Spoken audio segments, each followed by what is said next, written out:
اول لقاء ديالي هذه كامانه، انا ما كنتبع حتى لشي جهه، كنتبع الحقيقه ديالي. انا ما كنعيش في المغرب، ما كيخدم عليا مغرب، ما كيخدم، انا عايش هنا 25 سنه في اسبانيا، عندي حياتي، عندي يعني كنقلب على الحقيقه. انتو خوتي، ويعني كان انسان محترم وكامانه، يعني قانونيا كنهضر معك بس يعني بامانه، قانونيا كل شيء متعلق قانونيا بالامم المتحده بالمواثيق اتفق معك، عندك الحق. كيبقى لي يعني تاريخيا، يعني راه كاين القانون يقدر حاجه تكون تاريخيه ما تكونش كومبليتامينت، يعني ما تكونش شي حاجه كومبليتا باش يكون عندها حق قانوني. يعني تاريخيا عندي واحد علامه الاستفهام اللي كانت بين العلاقه بين الصحراء والمغرب، مبايعه، يعني العلاقه الدينيه والتاريخيه والسياسيه كامانه، وكان ترجى تفهمني كانسان وكامانه بصح. كاينه واحد العلاقه يعني ما نقدروش ننكروها. علاقة ماذا؟ العلاقه يعني القرب، وعلاقه التاريخيه، علاقه الدينيه، علاقه السياسيه اللي كانت يعني اولا الشعب يعني الصحراوي، ماشي الصحراء كانت يعني بعيده، راه كاين في سود امريكا ولا كاينه في الموزمبيق، يعني كانت قريبه لينا. الشعب الصحراوي ليس شعبا حضاريا، ليس شعبا متمدن، لا يعني كانوا بدو، يعني كانوا بدو. نعم. ليس شعبا يقطن المدن، شعب بدوي أصيل يعيش على الترحال والتنقل. شعب كان يوجد في جميع دول الجوار، وسأعطيك دليل انطلاقا من المنتظم الدولي.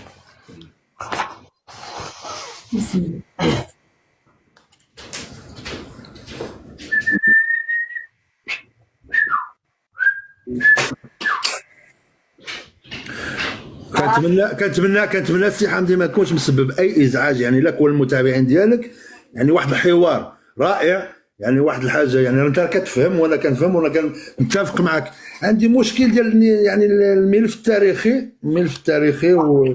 لحظه، انا ساعطيك دليل على انه لا يمكن، اذا كان الصحراويين يتناقلون بناء على حياتهم البدويه، يجب أن نقول على أنهم كانوا يجسدون علاقة مع الأنظمة السياسية. فالدليل على ذلك سأعطيك دليلين. الدليل الأول، واسمعني جيدا، لدي قرار صادر عن الجمعية العامة في جلستها 15 في 20 كانون الأول ديسمبر 1966. أوكي؟ هذا القرار الصادر عن الجمعية العامة هو يقول فيه المنتظم الدولي أنه يجب على الدولة القائمة بالإدارة، ألا وهي إسبانيا، إلى الاطلاع في أقرب وقت ممكن وفقا لأمان سكان الصحراء الإسبانية الأصليين اللي هم الصحراويين، أوكي؟ وبالتشاور مع من؟ مع حكومتي المغرب وموريتانيا. هذا راه في 1966. يعني ملي كانت موريتانيا يعني كانت داخله في المشكل، يعني قبل الانسحاب ديالها. وهو فاهم وقبل اتفاقيه مدريد وي ب 11 سنه.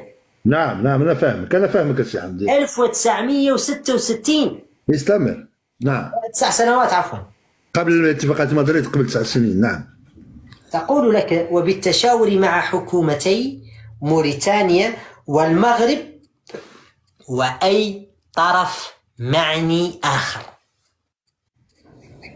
شكون هذا الطرف المعني الآخر؟ هما ذكروا إسبانيا وذكروا موريتانيا المغرب، وذكروا المغرب، وقال لك أي طرف معني آخر. شكون هذا الطرف؟ الصحراوي انفسهم؟ لا، الجزائر. بتقرير، اسمع ايش قالوا لك، بتقرير تشاور في ماذا؟ في ماذا التشاور؟ بتقرير الإجراءات اللازمة لعقد استفتاء برعاية الأمم المتحدة. كيف؟ بغية تمكين السكان الإقليم الأصليين من استعمال حقهم في تقرير المصير بحرية، وإلى القيام تحقيقا لذلك بما يلي. أولا، اسمعني مزيان، تهيئة الجو الملائم لإجراء الاستفتاء على أساس حر وديمقراطي نزيه تماما بالسماح خاصة بعودة المنفيين إلى الإقليم. نضع هذه عبارة المنفيين. شكون هم هاد المنفيين؟ الصحراويين. منفيين أين؟ خارج يعني. نتحدث عن ماذا؟ نتحدث عن المغرب، نتحدث عن موريتانيا، نتحدث عن الجزائر، نتحدث حتى عن بعض الصحراويين الذين كانوا في مالي، في إسبانيا، في فرنسا. الستينات والخمسينات كانوا صحراويين في فرنسا، كانوا في إسبانيا. كانت العائلات الصحراوية التي تتنقل تباعا للكلأ بمواشيها، تصل على حسب تساقط الأمطار وعلى حسب المواسم المطرية، فتارة تجدها هذه السنة في المغرب، وسنة أخرى في موريتانيا، وسنة أخرى في الجزائر، وسنة أخرى في مالي، وسنوات في الصحراء الغربية بناء على تساقط الأمطار. طيب، إذا أقمنا هذه الإسقاطات التاريخية مثل ما تحدثت يا أخي آدم، فإنني أقول لك على أنه ليس فقط المغرب من له صلة تاريخية بين الصحراء الغربية، ولكن موريتانيا والجزائر ومالي وإسبانيا والنيجر وتشاد، وربما قد أجد تونس وليبيا. مهمة يعني هذه النقطة اللي قلتيها. نعم متفق معك، ولكن يعني في وقت السعديين، وقت الموحدين، كانوا المرابطين ودوك يعني كانوا أقوى، يعني كان عندهم سلطة أكبر. المرابطين. إذا أردتني أن أدخل أنا وأنت في نقاش تاريخي قبل أن أذهب معك إلى المرابطين، أنا سأقدم لك دليل بسيط. الدليل، قدمت لك الدليل الأول انطلاقا من قرار الجمعية العامة رقم 22/29 صادر بتاريخ 20 كانون الأول ديسمبر 1966. نعم. أضعه جانبا. نعم لازم أعرف.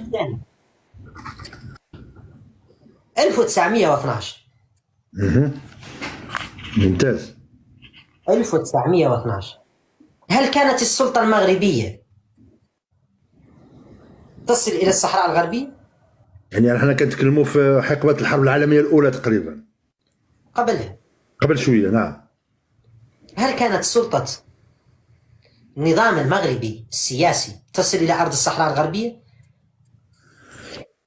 هذا السؤال محتاج شوية البحث سي حمدي. أنا أعطيه لك بخلاصة. 1912 لم يكن يوجد. لماذا؟ لأنه كانوا العلويين يحكمون إمارتين فقط، كانوا يحكمون فاس ومراكش، وباقي البلاد تسمى ببلاد السيبة. ولم تدخل مراكش يعني في إمارة الصحراء؟ سؤال؟ سأتي على ذلك بالدليل والحجة. شي معايا خطوة بخطوة. 1912 مراكش. عبد آدم اسمعني الله يجزيك، ركز معايا فقط، مش دي المعلومات وابحث انت على راحتك. 1912 كانت إمارتين فقط التي يحكمها العلويين، ويسمى ليس بالمغرب. معلوماتك، أنا نعطيك معلومة أخرى قد تصدمك. قبل 1956 لا وجود للمملكة المغربية. نعم كانوا نعم هذه نتفق معك، ولكن على حسب الإمارتين اللي قلت لي مراكش وفاس. لا نجيك. مراكش نعم. قبل 1956 لا وجود للمملكة المغربية من الأساس. متفق معك في هذه. كانت تسمى بلاد المخزن، والنظام العلوي كان يسمى نظام المخزن. وعلى النقطة ديال جوج الإمارات اما ديال فاس ومراكش، لا نجيك عليهم يا ود كايسة لي. اسمح لي. يعني نوضحوا للناس، ماشي يهبروليش الافكار وماشي كنديرها عمدا ولا. انا ما يهبروليش، انا غنقول لك الفكره مره واحده وخلاص. يعني اسمح لي عاوتاني والله ماشي باش ما تمشيش الافكار وصافي. طيب